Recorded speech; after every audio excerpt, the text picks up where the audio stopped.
अवकाळी पावसामुळे पश्चिम विदर्भातील शेतीतील पिकांना मोठा फटका बसल्याचं दिसत आहे. 2 दिवस पूर्वी आलेल्या अवकाळी पावसामुळे कांदा पिकांचे अमरावतीमध्ये प्रचंड नुकसान झाले आहे. तसं बघता की अमरावती नजीकच्या अंजनगाव बारी परिसरात अवकाळी पावसाने म्हणजे शेतीला झोडपले आहे. अचानक आलेल्या अवकाळी पावसामुळे काढणीला आलेला कांदा आणि काढून ठेवलेला कांदा हे दोन्ही पिकांचं पावसामुळे नुकसान झाले आणि हे पीक खराब झालेलं आहे. वादळी वारा आणि पावसाच्या संत्रा बागा ज्वारी संत्र्याच्या बाग ज्वारी आणि भाजीपाल्यासह मोठ्या फळांना फटका बसला आहे. अवकाळी पावसाने कांदा भिजला, शेतकऱ्यांच्या डोळ्यात पाणी आणल्याचे चित्र आपल्याला दिसत आहे. आमचे कांदा पीक हे आमचं मुख्य पीक होतं रब्बीमधलं. त्यावर आमचं पूर्ण खरीप हंगामाची पूर्ण मोठी वाटचाल होणार होती.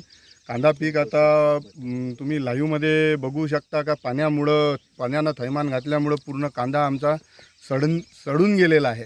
आम्ही वाळवण्याकरिता आम्ही पूर्ण कांदा शेतामध्ये टाकून ठेवला.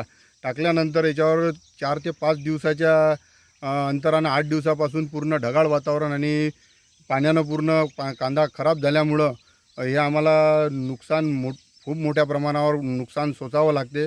तरी आम्हाला प्रशासनाला माझी विनंती आहे की या तलाठी साहेबांना कृषी विभागांनासुद्धा विनंती आहे की आमचे पंचनामे त्वरित करावे, स्पॉट पंचनामे करावे, त्यानुसार आम्हाला न्याय द्यावा. आणि कृषी मंत्री साहेबांना सांगतो आणि आमचे लाडके मुख्यमंत्री देवेंद्र भाऊ फडणवीस यांनासुद्धा विनंती आहे की आमच्या शेतकऱ्याकडे नाही निदान तर काहीतरी 2 वाक्य तरी आमचे पार्लमेंटमध्ये मुद्दे उपस्थित करावे. तुम्हाला विदर्भाची परिस्थिती शेतकऱ्यांची माहितीच आहे. सोयाबीनचे भाव, तुरीचे भाव, कांद्याचे भाव. कांदा जर आपला महाग झाला तर गृहिणीच्या डोळ्यात पाणी येते. आणि आता कांदा जर सडला तर आता कोणाच्या डोळ्यात पाणी येईल. आता आमच्या शेतकऱ्याच्या डोळ्यात तर पूर्ण आसू आलेले आहे. तरी गव्हर्नमेंटला आमची प्रशासनाला विनंती आहे की आम्हाला पूर्णतः न्याय द्यावा. विक्रम ढोके, नवराष्ट्र न्यूज, अमरावती.